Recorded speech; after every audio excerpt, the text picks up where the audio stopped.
The Bible Study Podcast, episode 727. Today, the Bible Study Podcast continues the study of 2 Corinthians with chapter 12.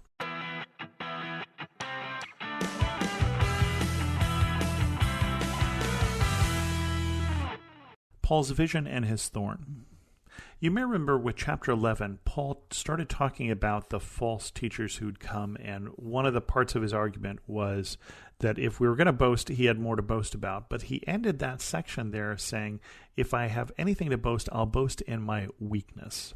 Because he's saying that his strength is really found in Christ and what Christ has done, not through what he has done. And he wants us to think that way personally also. And so he's going to tell us a little more about his weakness in this section. Chapter 12, I must go on boasting, although there is nothing to be gained. I will go on to visions and revelations from the Lord. I know a man in Christ who 14 years ago was caught up in the third heaven. Whether it was in the body or out of the body, I do not know. God knows. I know that this man, whether in the body or apart from the body, I do not know, but God knows, was caught up to paradise and heard inexpressible things, things that no one is permitted to tell. I will boast about a man like that, but I will not boast about myself except about my weaknesses. Even if I should choose to boast, I would not be a fool because I would be speaking the truth, but I refrain so that no one will think more of me than is warranted by what I do or say, or because of these surpassing great revelations. Therefore, in order to keep me from becoming conceited, I was given a thorn in my flesh, a messenger of Satan to torment me. 3 times I pleaded with the Lord to take it away from me, but he said to me, My grace is sufficient for you, for my power is made perfect in weakness. Therefore I will boast all the more gladly about my weaknesses, so that Christ's power may rest on me. That is why, for Christ's sake, I delight in weaknesses, in insults, in hardships, in persecutions, in difficulties, for when I am weak, then I am strong. So 2 things going on here. First is Paul's talking about, I know a guy who had this great big vision. And it kind of sounds like Paul is saying that like the person who's asking for advice and saying, I have a friend. And Paul may in fact be talking about himself because he says this person who was caught up in the heaven and has this great vision and sees inexpressible things that they're not permitted to talk about. But then he goes from there to talking about, therefore, and because of these surpassing great revelations, therefore, in order to keep me from being conceited. Okay, so I think this was Paul that this happened to, and this is what a lot of Bible scholars have been saying for years, is that to tie these two together to be somebody else doesn't make any sense.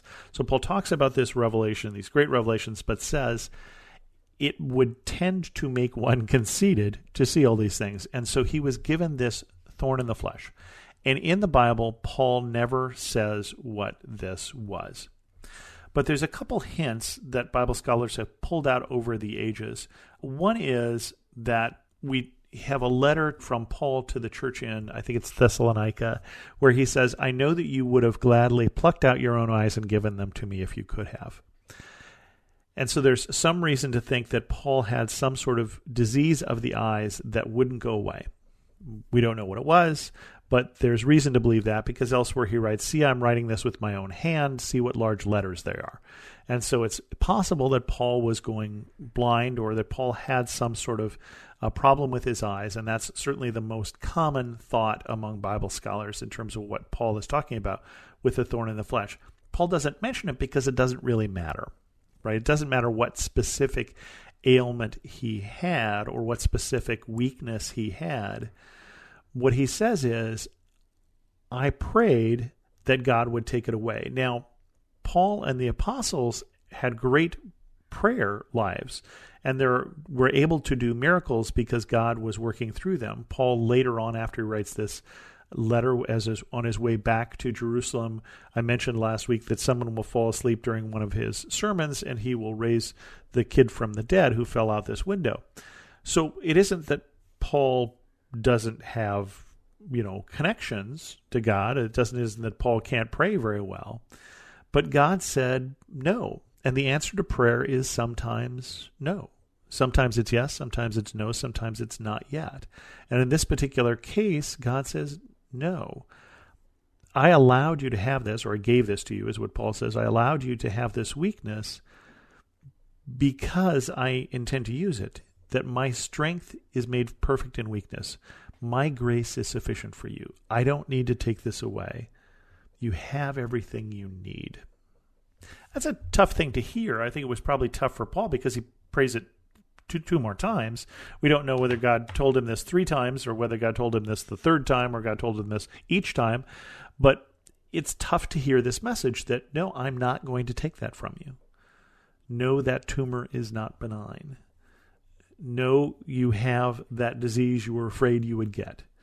It's tough word to hear, and even tougher when God says, because it's part of my plan in this case, in Paul's particular case I'm talking about here, that I intend to show you that I have enough grace to get you through this.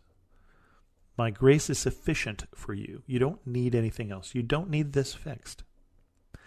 It's a tough word to hear. But Paul says, because of this, I delight in my weakness, in insults and hardships and persecutions, because when I am weak, then I am strong. What he's saying here is, I know that if I didn't have this, I could easily get all full of myself. I could easily think that, gee, this ministry that I'm doing is really working out well because I am so all that.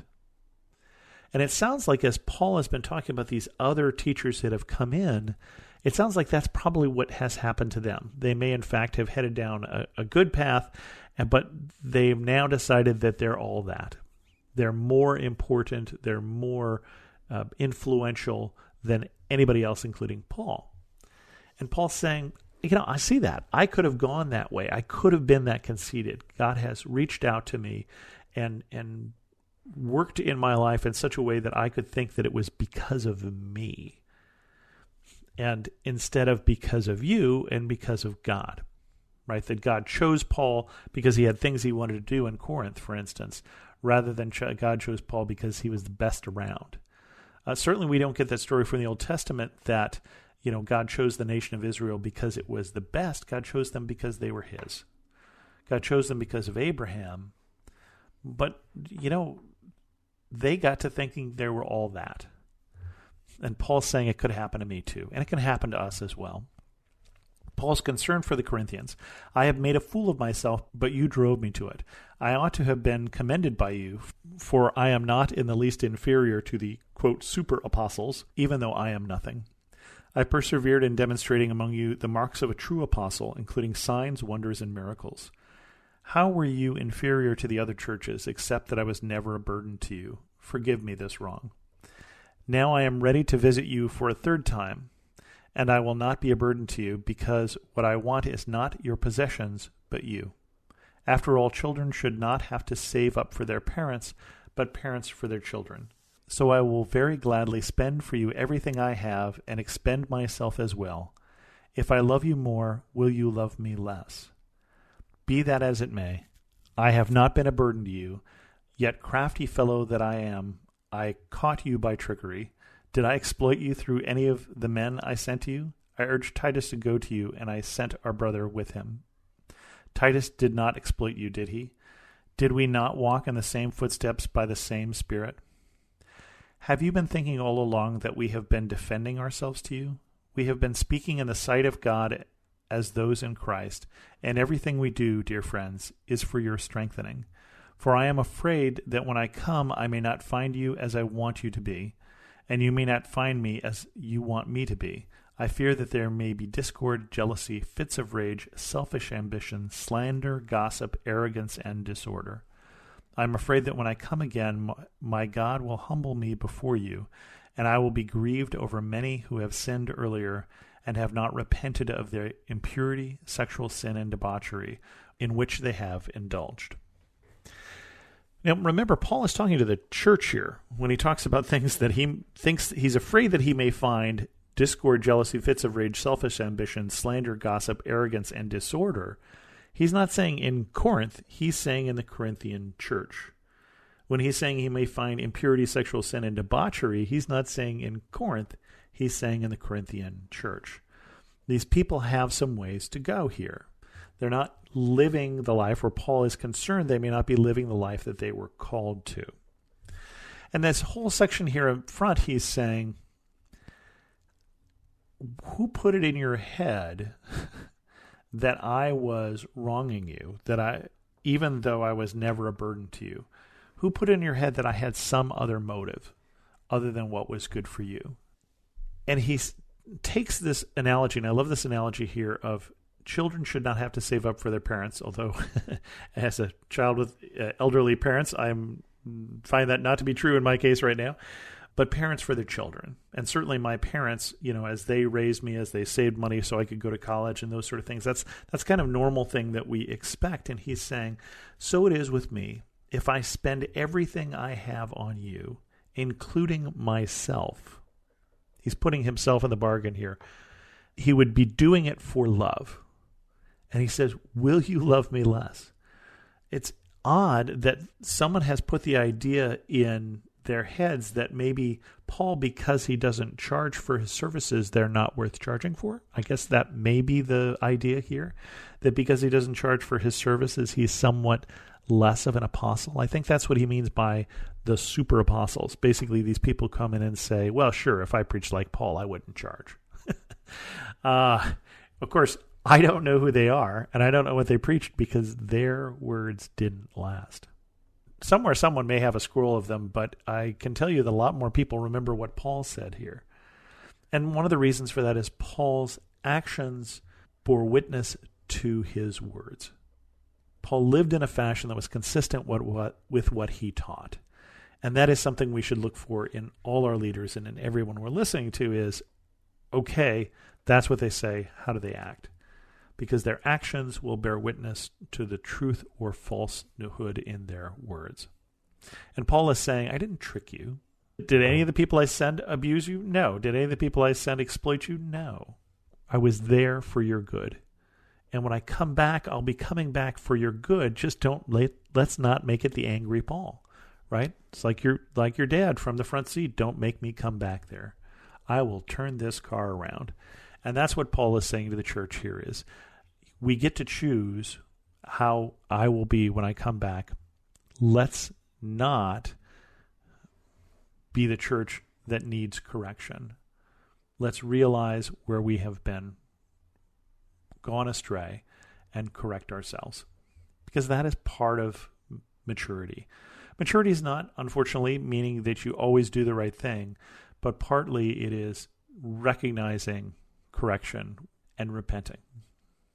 With that, we're going to end this episode of the Bible Study Podcast. If you have any questions, send an email to host@thebiblestudypodcast.com, or better yet, leave a comment on this episode at thebiblestudypodcast.com. And thanks so much for listening.